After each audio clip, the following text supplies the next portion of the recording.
Well, good morning, everybody, and I'm sorry that I can't myself be with you at this experts roundtable. I was hoping to be, but one thing and another it became just not feasible to do. I wish you the very best for today's discussions.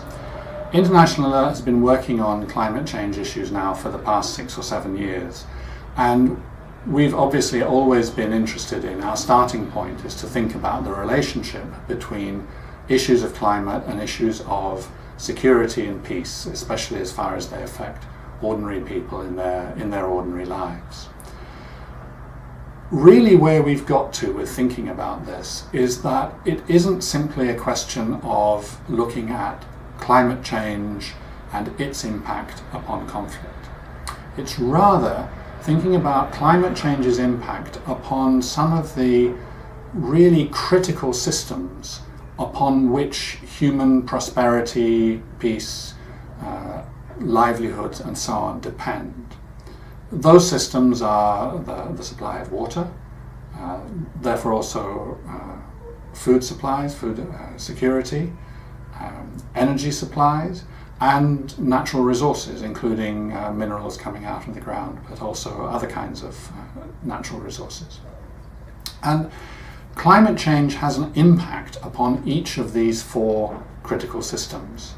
And it's the impact upon those critical systems which can lead to economic and social consequences, and then in certain circumstances, mixing with other elements of the socio-political landscape, have political consequences, even including exacerbating conflict risk and the prospect of conflicts not being able to be handled peacefully and therefore turning violent.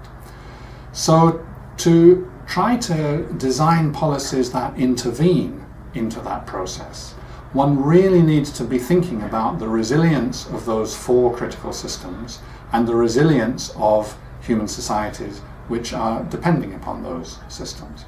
And thus, thinking about how to respond to climate change is not only to do with reducing carbon emissions, which is absolutely essential. It's not only to do with responding to specific risks by adapting to them, which is also absolutely essential. It's also by building that quality of resilience. And I guess if I were with you, the one thing that I would be repetitively arguing through the day is that resilience is resilience. If a community and a society is resilient against the impact of climate change, then it is probably also quite resilient to the impact of, or the risk of conflict, to the impact of external economic shocks like a shift in the terms of trade and so on. Resilience against one thing strengthens the capacity of a society to ride out other storms, so to speak. So our thinking in International Alert has stayed very closely connected to the climate change issue. My argument is not that climate change is unimportant. My argument is that you understand the real importance of climate change by seeing its connection to these 4 critical systems, water, food, energy and natural resources. And therefore one can think about policies to protect people against the impact of climate change by also thinking about how to intervene in relation to those 4 critical systems. You're going to discuss this in great detail, in great depth. I wish you well with these discussions, and as I say, I wish I could have been with you, but it's not to be. So best wishes from a surprisingly sunny London to you all in Kathmandu.